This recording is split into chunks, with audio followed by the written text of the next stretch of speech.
मतलब के बिना कोई नहीं प्यारा, स्वार्थ के बिना कोई नहीं प्यारा। एक नरसी नाम के भक्त थे। वो पहले बड़े कंजूस थे और 56 करोड़ की संपत्ति उनके पास थी। केवल एक लड़की थी और उसकी भी शादी कर चुके थे, और फिर भी वो कंजूस हुआ बैठा, चिचड़ हुआ बैठा, चिपक रहा उस माया के। और परमात्मा ने सोची, देखिए प्यारी आत्मा, ना इसके पास कोई लड़का और 56 करोड़ की संपत्ति, आज से काफी समय पहले था अरबों खरबों की संपत्ति समझो। और नादान आत्मा चवनी दान नहीं करता, यो गधा बनेगा भूत इस माया के चिपट के। उसके लिए उस परमेश्वर ने ना जाने के किस प्रकार से प्यारी आत्मा से वो माया का जाल छुटवाया। कैसे? नरसी बहुत कंजूस आदमी हो गया था और उसकी हुंडी चला करती। हुंडी क्या होती है? जैसे ड्राफ्ट बनाए जाते हैं आजकल, बैंक ड्राफ्ट बनाते हैं कि एक कागज पे लिख देते हैं पैसे जमा करवा के कि हमने इसके इतने पैसे जमा हो गए और किसी बैंक में दे दो, वहां से आपको पैसे मिल जाएंगे। पहले हुंडी हुआ करती थी, इनको हुंडी कहते थे। वो उसमें कुछ एक शहरों में एक आध व्यक्ति को गवर्नमेंट नॉमिनेट कर दी थी, उसकी संपत्ति का हिसाब लगा के कि इतने रुपए तक का ड्राफ्ट बना सकता है और हुंडी दे सकता है। वो फिर आपस में 6 महीने में आदान प्रदान, वर्ष में एक दूसरे के साथ वो सेठ लोग कर लिया करते थे, इनको हुंडी कहते थे। अब नरसी जी बहुत कंजूस हो गया था और उसकी हुंडी चला करती थी। पैसे 56 करोड़ उसके पास, रुपये 56 करोड़ रुपए की संपत्ति। अब क्या होता है, एक दिन उसकी पत्नी ने कहा कि आप गंगा स्नान करवा के लाओ हमें। सेठ कहने लगा, क्यों पैसे बर्बाद करे, यही नहा ले, क्या करेगी, क्या रखा है, इतनी दूर जाओगी, ये है वो। उन्हें सोचा भी 10-20 रुपए खराब होंगे, और जैसे बहका रखा किसी को भी, गंगा पर जाओ वहां दान जरूर करे।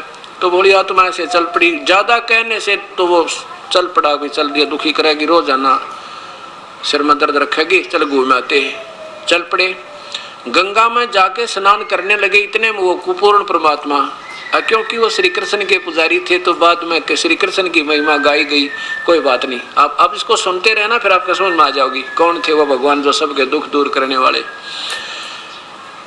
वो पूर्ण परमात्मा आके, पहले तो हम भी आपको समझाने के लिए शुरू में श्री कृष्ण कहा करते थे, श्री कृष्ण आगे, लेकिन उस समय आपकी बुद्धि और ये शास्त्र नहीं दिखा पा रहा था, इसलिए सोचा करता कि बिल्कुल भी ना सुनेंगे मेरी एक बात को। अब आपके सामने प्रमाण शास्त्र आ गया, अब सारी समझ में आओगी आपके, मैं जो बात बताऊंगा वो सही सत्य समझ में आ जाएगी। तो पूर्ण परमात्मा वो उत्तम पुरुष तो अन्य अपरम अक्षर पुरुष सतपुरुष अकाल मूर्त आए, एक ब्राह्मण रूप बना के कहने लगे, सेठ जी कुछ दान करो, गंगा स्नान करने आए हो तो दान किया करते हैं, क्योंकि जैसी वो परंपरा ने बना रखी थी उसी को आधार लेकर के। सेठ बोला, मेरे पास पैसे थोड़े हैं पंडित जी, किसी और पे ले जा, आप जाओ। परमात्मा कहने लगे, भाई देखो वैसे नहाने का क्या फायदा, कुछ दान किया करो, ये पानी तो वही ना नहा लेते आप। उसकी पत्नी कहने लगी, कर दे दो 1-2 रुपया दान ब्राह्मणता ही। बोला, ना ले, चुप करके स्नान कर ले, यहाँ ले आया ना इस ये बड़ी समझ तू, पैसे दान कर दे। कितना हो पैसे? कोई ना, थोड़े लाया हूँ मैं। आखिर में भगवान ने कहा 8 अन्य कर दे। ने बोला 8 अन्य भी कोई नहीं है। कहने लगा 4 अन्य तक कर दे, 4 अन्य भी कोई नहीं। आखिर में बोला 1 टका दूंगा, 1 टका। वो बोला 1 टका ही दे दे, कुछ तो हाथ तो छोड़ दे तू। ने बोला 1 टका दे दूंगा, पर दूंगा मेरे वहां आ जाइए, मेरे घर पर। भगवान बोले चल घर पर दे दिए भाई। अब नरसी नहा धोकर घर आके स्नान कर के अपने घर पहुंच गए। अब नरसी जी ने जाके वह पोटड़ी रखी थी सफर वाली, पीछे से परमात्मा ने जाके वह खटखटाया दरवाजा, नौकर आया। नौकर ने पूछा क्या बात है ब्राह्मण? पर ब्राह्मण वेश में परमेश्वर बोले, भाई आपके सेठ जी ने मेरा 1 टका की यहाँ पर रखी है दान करने की, और वो कहो मेरा टका दे दे, तो घर आके देने की कही थी, मैं फिर अपना और काम जाना है दूर। अब नौकर ने जाके, सेठ जी तब बैठा था, इतने में कहा जी एक पंडित जी आ रहे हैं, बाहर द्वार पर खड़े हैं और कह रहे हैं आपने कोई गंगापुर उनका 1 टका दान करने का प्रॉमिस किया था, वो लेने आए से अपना। अब उसने सोचा नरसिंह ने तो बड़ा ढीठ आदमी गिला लिया, तो कहने लगा भाई यूं कह दे अब सेठ जी आ रहे थके हैं, कल देंगे, बैठ जाए इंतजार, कल कल कल देंगे। नौकर ना का संदेशा दे दिया। परमात्मा बोले भाई कोई बात ना, कल दे देंगे, विश्राम कर लेते हैं, बार बार के आ जाते लेके जाऊंगा। उसी के बाग था एक, उस कोठी के बाहर, उसमें बाग के नीचे परमात्मा ब्राह्मण रूप में अल्लाह के बिछा के चादर लेट गए। सुबह उठते फिर खटखटा दिया दरवाजा, दरवाजा खटखटा भी कहो सेठ जी ने मेरे और टका दे दे। नौकर गया, सेठ जी वो ब्राह्मण खड़ा द्वार पे अपना दान दक्षिणा मांगे। सेठ ने सोचा बड़ा ढीठ आदमी तो गया भी कोई नहीं। अब सेठ ने सोचा आज ही 1 टके की इज्जत लगा रहा है, कल न मनमाने 100 रुपये की लागत बैठ जाए तो इसको तो रास्ता पा गया करिए, अब किसना भी काम कर दो इसका ना आगे फिर से दुखी करेगा। यो कहने लगा यूं कह दे, नौकर से कहा सेठ नरसिंह ने यूं कह दे भी हमारे सेठ जी बीमार हो गए और ठीक हो जाओगे जब देंगे, सफर में आए थे बुखार बन गया। नौकर ने आकर कह दिया सेठ जी, ब्राह्मण जी हमारे सेठ जी ना सफर से आए थे, उनका बुखार हो गया और कहते हैं ठीक हो जाएंगे ना फिर आपका टका दे देंगे। अब वो कहने लगे भगवान भाई कोई बात ना, इंतजार कर लेते, 1-2 दिन में बुखार उतर जाएगा, अब बार बार तो आ नहीं जाता, पैसा लेकर जाऊंगा, वही अपना दिन में घूम फिरावे, शाम ने बोले आगे फिर लेट जाए। अब 1 दिन देखा, 2 दिन देखे, 3 दिन हो गए। जब सेठ जी ने पूछा कि वो गया कि यहीं पर है, वो कहने लगे जी वो तो यहीं बिस्तर लगाए बैठे हैं सामने अपने के बाग में, और कह रहे थे अभी लेके जाऊंगा, बार बार तो आया नहीं जाता।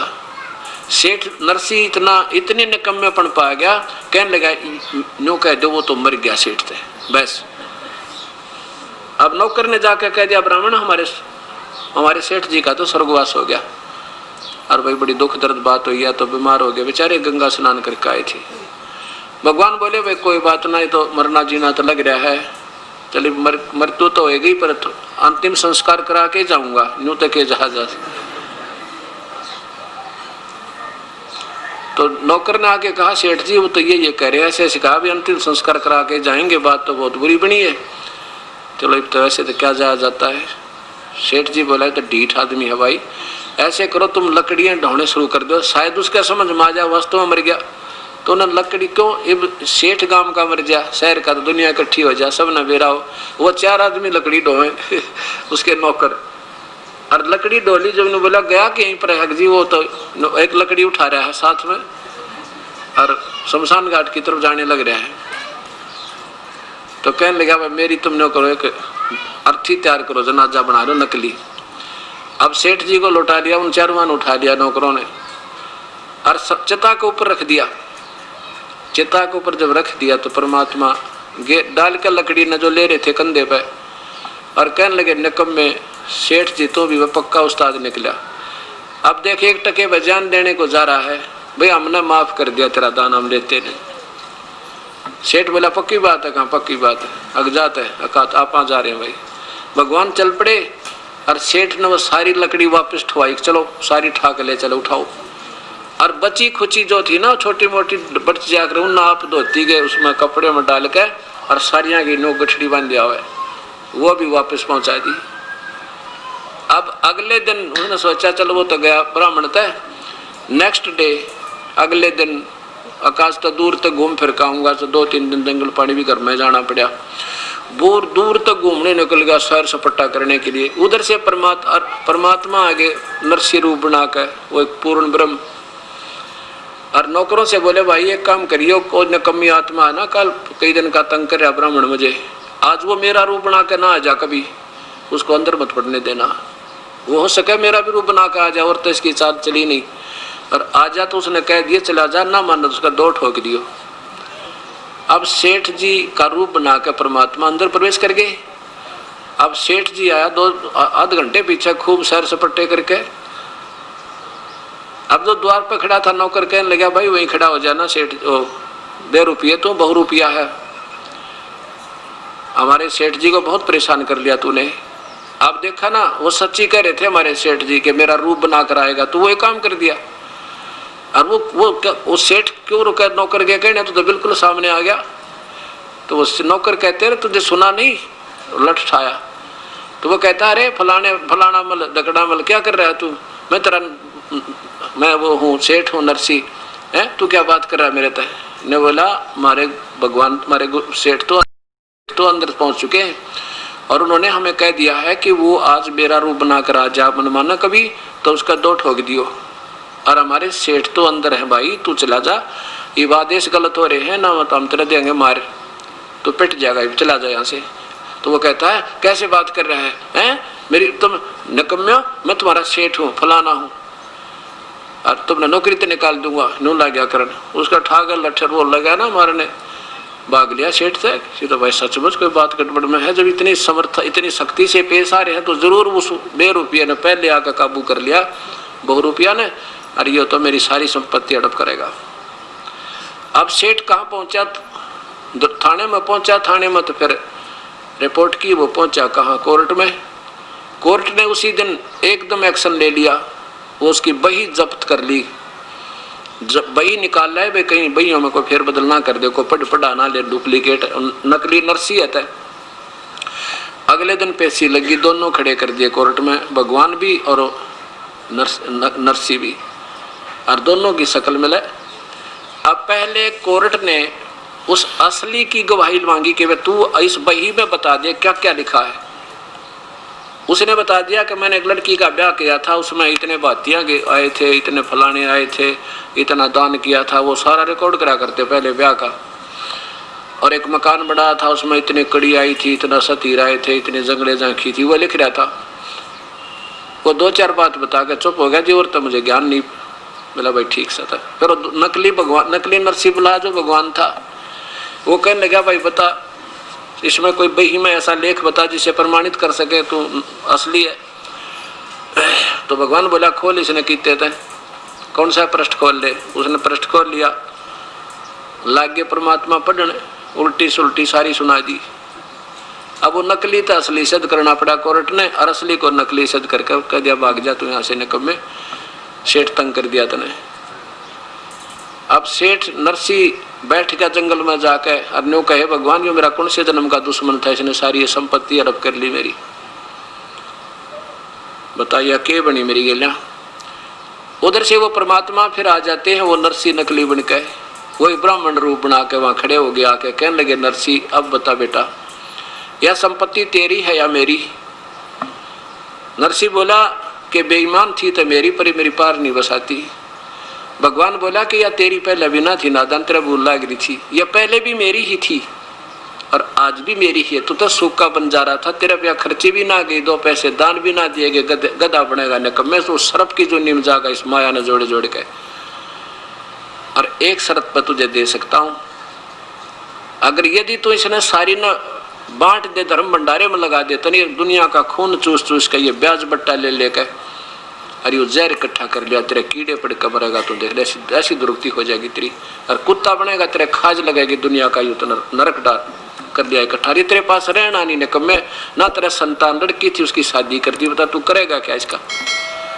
तब उसका सारी बात समझ में आ गई, परमात्मा जैसे आप कहोगे गुरुजी ऐसे कर लूंगा। अब परमात्मा उसके गुरु बने और उसको नाम दिया उस परम पिता ने, और कहा बेटा ये भंडारा कर दे इसका, नहीं तो संपत्ति तेरा जान की दुश्मन हो जाएगी, तेरे मरिया जाएगा ना जिया जाएगा। उसी दिन से भंडारे ला दिए और सब कति पाई पाई खर्च करके झोपड़ी गाल के बैठ गया बाहर जंगल में ईश्वर आसरा लेके। अब आया लड़की का ब्याह, द्योती का ब्याह हो गया, लड़की की शादी, लड़का कोई था नहीं इसका। अब उस समय बात कौन जावा गरीब आदमी के साथ, 16 अंधे आ करते आसपास के, वो समझा करते नरसिंह मत ना रही है, भगवान ने जब इतना खेल कराया ना तेरे साथ तो दूर नहीं तेरे तय। कहने का भाव ये है कि कैसे किसी की गाड़ी मांगी, किसी के बैल मांग के उसको लचर पचर करती हुआ गाड़ी चल पड़ी, और बाती उसमें कौन, वो 16 अंधे और साथ में नरसी। अब वह गाड़ी ना चले, वहाँ उसकी कील निकल जाए कि तब वो पहले बैठ जाए, कोई खड़ा हो जाए, ना चलाना आवे, ड्राइविंग भी ना करनी आवे। इतने में परमात्मा ने एक बार याद किया था उस नरसी ने, ए परम पिता हम तो नीच आत्मा थे, और ए मालिक, आज यह आपत्ति आ गई, मुझे तो बैलगाड़ी भी ना चलानी आती, और ये पहुंचे भी ना मन माने वहां तक, और पहुंच जाएंगे तो हमारे पास चोन नहीं देने को नहीं, पर पहुंचेंगे जरूर, आपके कृपा से पहुंचना जरूर चाहते हैं। लड़की प्रसन्न तो हो जाएगी, उसको पता है मेरे पिता के पास कुछ नहीं, पर देख कर राजी हो लेगी, पिता को प्रसन्न होगी। और हे भगवान, यह तो बड़ी आपत्ति आई, इतना याद ही किया था, इतने में वो परमेश्वर एक बढ़ई का रूप बना के, कारीगर का रूप बना के